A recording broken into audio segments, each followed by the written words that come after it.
to Kelly Keeps You in the Know. Get ready to be engaged, informed, and empowered to walk into your purpose. Welcome, welcome, welcome, and thank you all so much for tuning in to this edition of Kelli Keeps You in the Know. I am Kelli Prather, self-proclaimed hostess with the mostest, and I tell you, it's my pleasure to make sure that you're inspired, encouraged, engaged, and empowered to walk in power in light of all that's going on. Who would have thought that in 2020 there would have been yet another senseless murder as a result of police brutality? Sadly, what has happened, considering George Floyd, Ahmaud Arbery, Breonna Taylor were publicly executed. These individuals were publicly executed.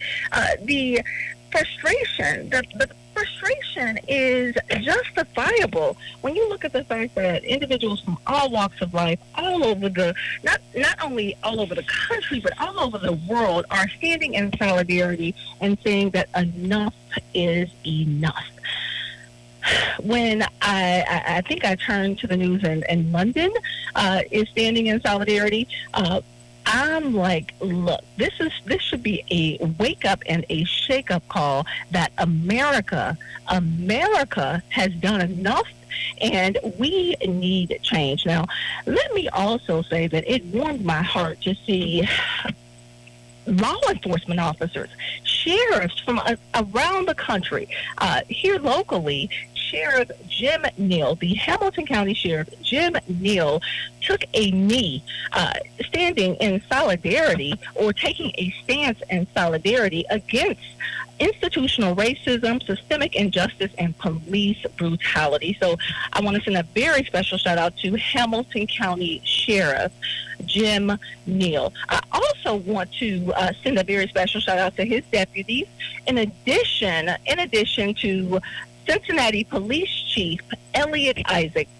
Chief Isaac, he has been working tirelessly around the clock. He and the wonderful officers who take their duty to serve and protect seriously have been working tirelessly around the clock, letting protesters, the organized protesters and the unorganized protesters, and I will discuss the difference shortly, but he has been working tirelessly. He, meaning Chief Elliot Isaac, has been working tirelessly around the clock, letting the protesters know that their voices are heard. He hears them, and then when Chief Elliot Isaac of the Cincinnati Police Department and his officers and commander, I believe Officer Sanders is a commander, he also took a knee. That just warmed my heart, and the confirmation that the world is watching, and that even the good police officers do not agree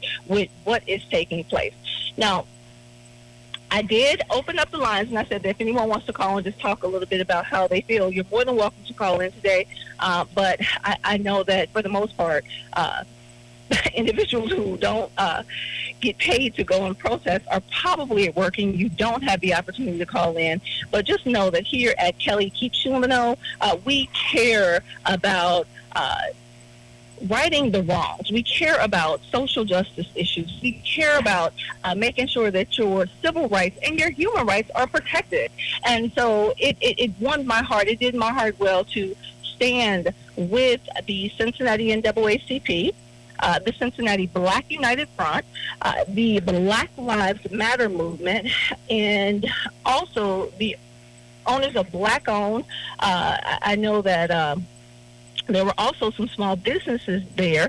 And also Judge Fanon Rucker, former Judge Fanon Rucker, who's running for Hamilton County prosecutor, was also there. So it warmed my heart to be in Washington Park this past Saturday to stand in solidarity with individuals who are fed up with police brutality. People are extremely alarmed. People are extremely alarmed that George Floyd was he was publicly executed. A knee was placed on his neck for, I think, 8 seconds, and it obstructed his airway, and he died from asphyxiation.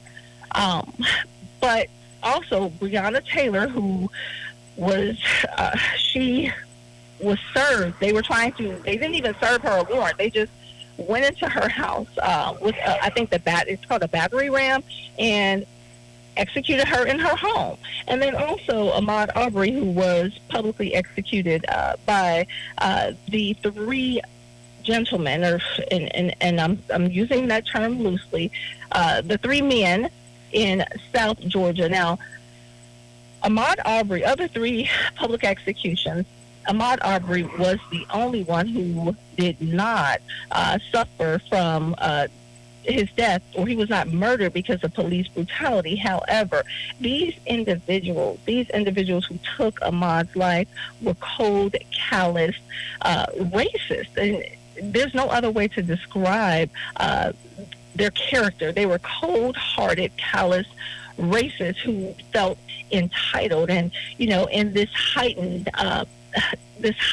era of institutional racism, individuals who know that they have privilege just feel that they can publicly execute other humans and get away with it. My prayer is that the law, the judge who handles each and every one of these cases, prosecute them to the fullest extent of the law. Now, I'm being extremely hopeful where the police officers are concerned, because what we, meaning individuals who pay attention to issues of police brutality, institutional racism, systemic injustice, what we witness time and time again is that in cases of police brutality, either there are no arrests, there are no convictions, there's convictions that end in acquittal, and sadly, people such as Ray Tenzing, who was a University of Cincinnati police officer, are compensated for committing acts of injustice. And so that is disheartening on so many levels. And so when you look across the world and you see members of the Black Lives Matter movement, which is an organized protesting group, and individuals who just decide to go out and who decide to just destroy their communities, the frustration is justifiable. Now, let me just say, for the record, although, again, the frustration is justifiable, I don't condone, and I would never condone the destruction of your neighborhood. What I don't understand is that people have a tendency, when they get overly frustrated and they need a release, they have a tendency to tear up where they live, knowing good and darn well that they don't have the means to rebuild, redevelop. And so the perfect example of this is, for those of you who live in the city of Cincinnati, the perfect example of this is Over the Rhine. Now, Over the Rhine was originally a German neighborhood, but it over the years, it became a predominantly black neighborhood.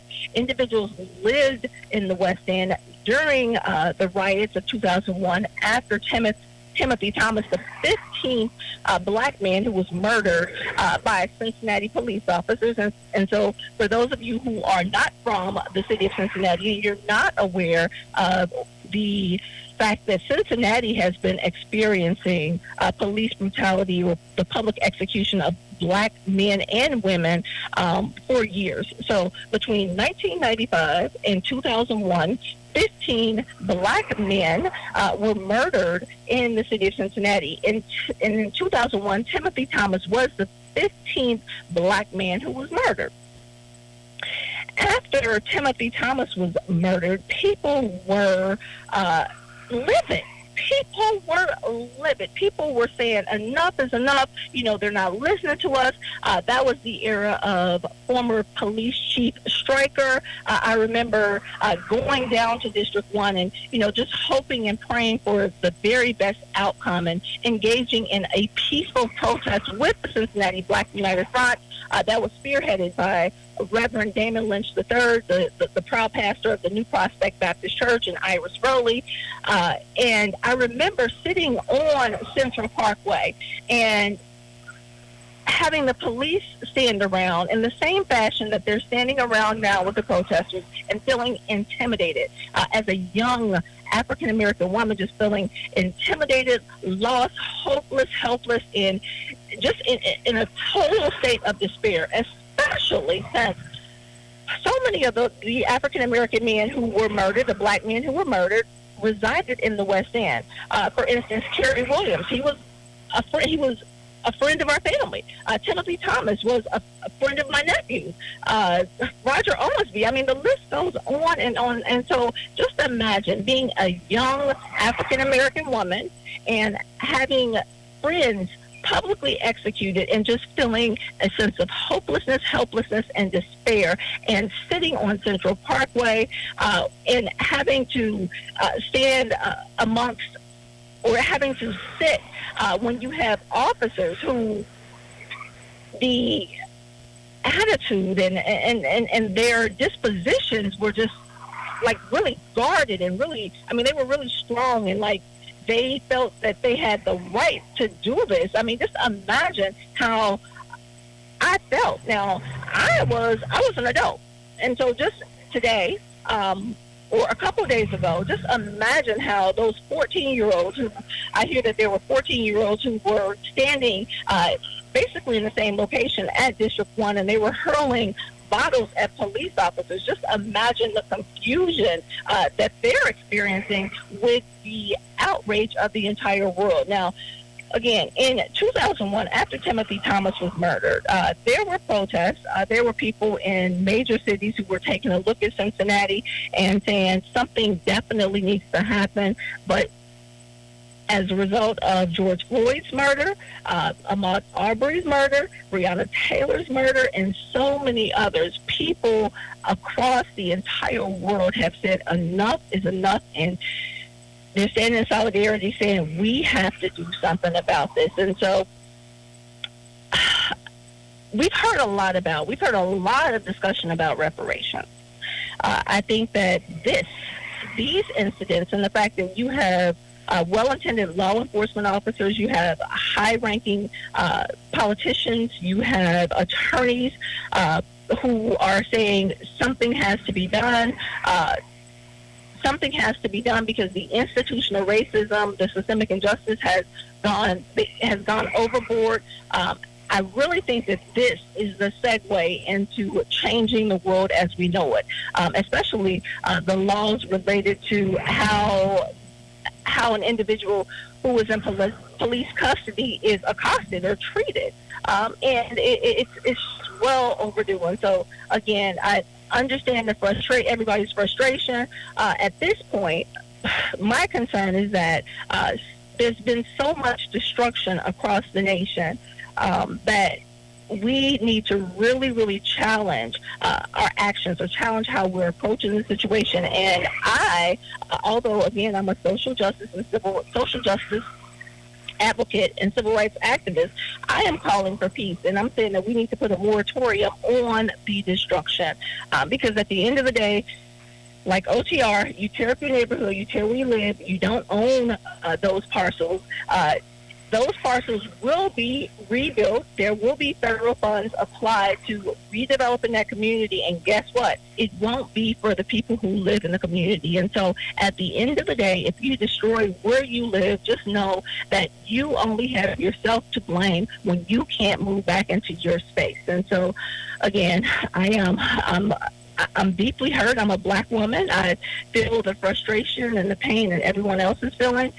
But again, I am encouraging everyone to take pause at their actions and look at how they're acting and be slow to listen, slow to just voice your opinion, articulate your opinion and how you're feeling in a way where you will be heard, but also be slow to act as far as destroying the property. So at this point, I want to take a break, but on the opposite side of the break, I want to continue to talk about this, and I also want to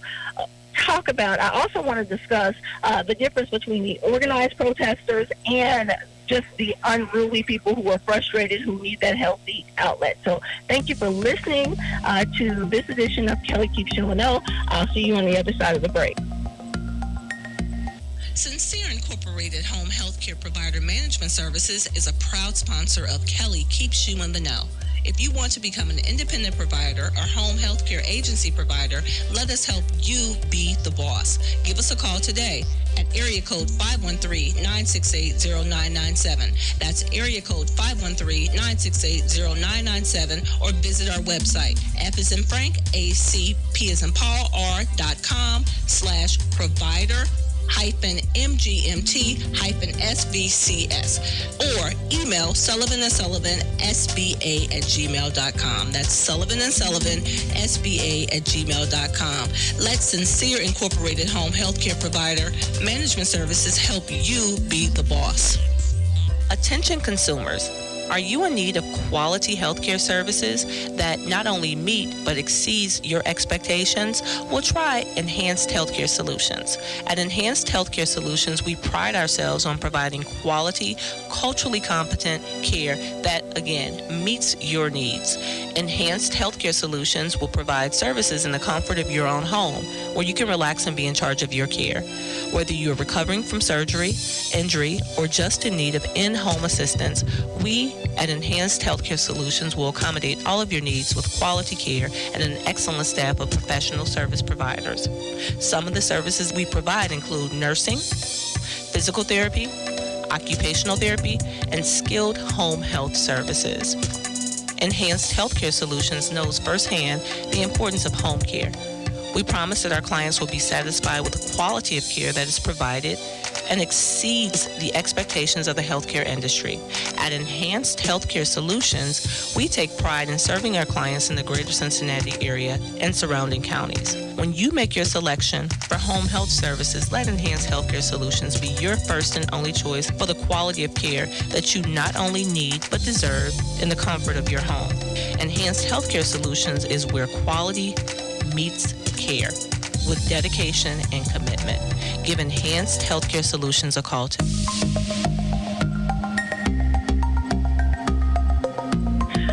Welcome back to Kelli Keeps You in the Know, the program that still, in spite of whatever is going on or everything else is going on in the world, my goal is to keep you inspired, encouraged, engaged, and empowered to walk in power.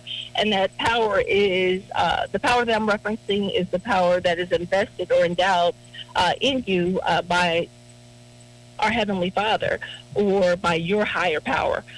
People reference God. I call him God, and people reference him in different ways. But again, I just want to help you to walk in power and to put things in perspective. One of the primary issues that we are working to just put in perspective and help people to understand the seriousness of what we've been faced with, meaning we African Americans have been faced with for years, hundreds of years. To be honest, since the inception of this country, is which mirrors the way that slave owners approached individuals who they owned or who they had on their farms and who they considered their property. When you think about the fact that slave owners chased their slaves down, or people who they felt were less than them, that is the same approach that these bad cops, that's the same approach that they take in terms of chasing down people who they feel they have control over and they can take advantage of. Before we went to break, I said that I wanted to talk about the difference between organized protesters and unorganized protesters. Now, you have these major groups, which they do really good, they have really good intentions in terms of helping organized protesters. Training organized protesters to go out and speak up for the rights of all people. One of those groups is the Ohio Organizing Collaborative. Now, the Ohio Organizing Collaborative does some amazing week-long trainings where they teach individuals to be protesters, and then they also teach individuals to be politicians. The Black Lives Matter movement is the type of group that is trained through these organizations that train protesters.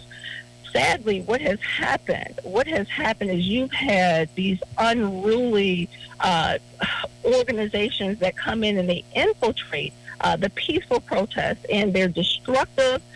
They're paid by different organizations, and there's theories about different political parties or different political organizations supporting these unruly protesters that come in again and destroy cities. Their ultimate goal is to incite riots and to just go against the intentions, the well intentions of individuals who are truly fighting for civil rights, like the Cincinnati NAACP, like the founders of the Black Lives Matter movement, like the National Action Network. They go against all that's good for selfish gain. And so, again, it is an egregious, what they've done in terms of framing the narrative about these good, peaceful protesters is an egregious attack that will continue to ensure that no justice will be served, or to basically serve as an unhealthy distraction from the objective of getting justice and ultimately having peace. And, again, I think that when you look at some of the media coverage of the protests, and again, we had an amazing protest in Washington Park on Saturday. When you look at the media coverage and you see these other unruly protesters, just know that they do not represent the well-intended efforts of protesters who want to see justice.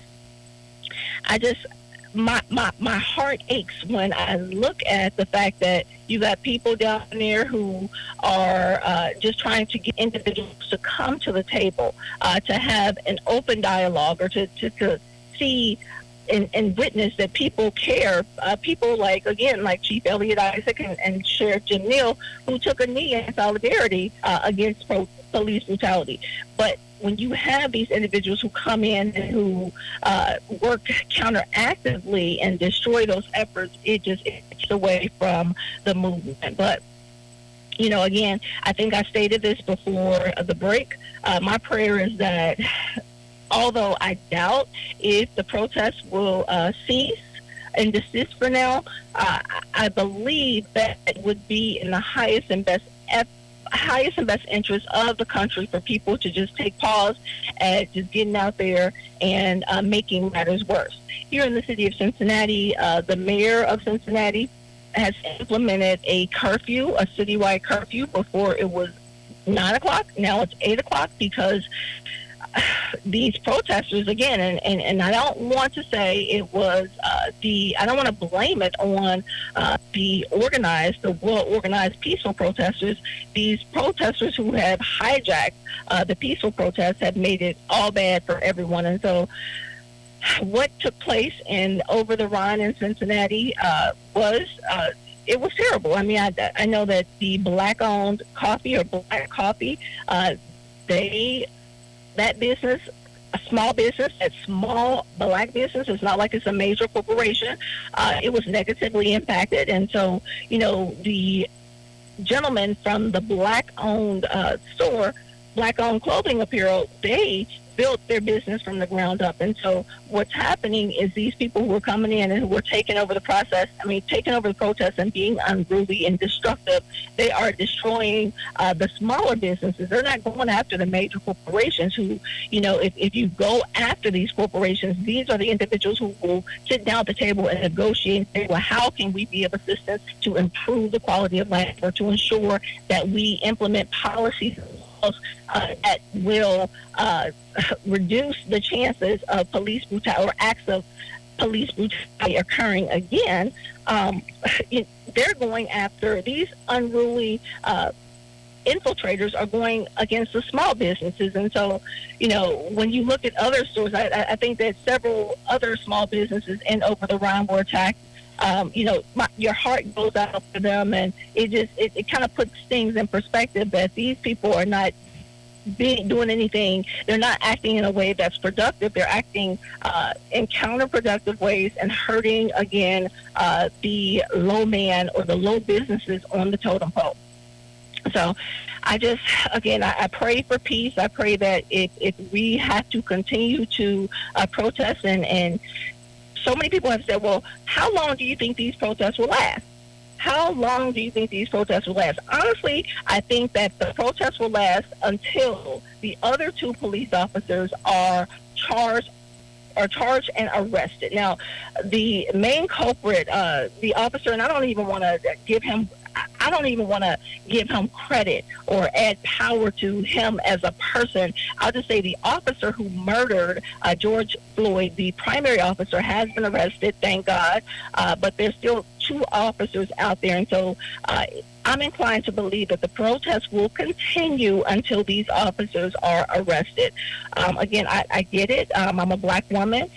The frustration is justifiable, but the destruction of where we live, and notice I said we because I'm letting you know that we're all in this together. This is our fight, but we have to fight different. We have to think different. We have to act different. We have to fight different. 20 years ago, I knew when I sat on Central Parkway in Cincinnati, Ohio, when I sat on Central Parkway in front of District 1, I knew that the best approach was to be peaceful. And, I look at myself and I think about Martin Luther King, and so many people are saying, they're going to fight back, but violence is never the way, okay? I am nearing the end of the show, but I want to encourage you to subscribe to the Cincinnati Herald. Please subscribe to the Cincinnati Herald. Within the next week or so, there will be an article, an op-ed that I self-published and will place in the Cincinnati Herald regarding this topic.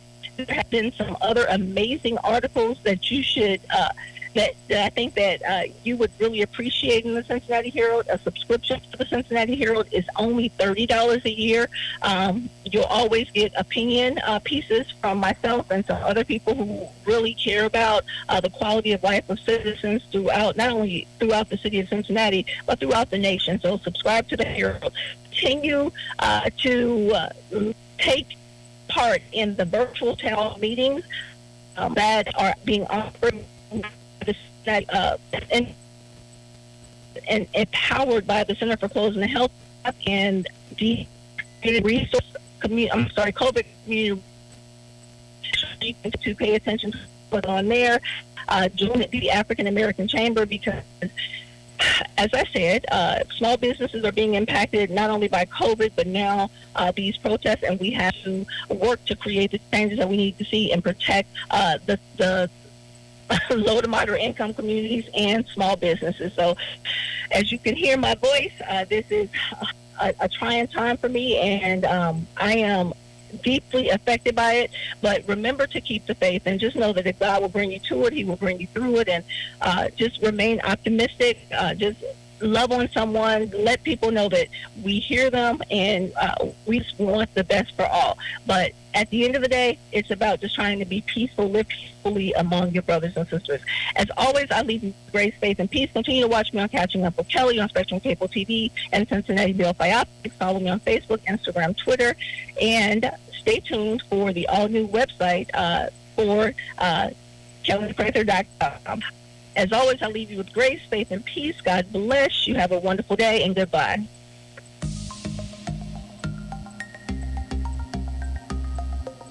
You've been listening to Kelli Keeps You in the Know. Kelli can be found on Facebook, Instagram, Twitter, and YouTube. Kelli is also a TV sensation. Make sure you watch the hit television shows Catching Up with Kelli and Kelli's commentary on Spectrum Cable TV. Check out the Catching Up with Kelli Facebook page. To catch or book Kelli Prather for your event, send an email to kelliprather1@gmail.com. That's Kelli with an I, Kelli, Prather, P as in Paul, R-A, T as in Tom, H-E-R, 1@gmail.com, or call Kelli personally at 513-258-9586. Again, that's 513-258-9586. Listen again next week on 1320 AM WCVG, The Voice. God bless.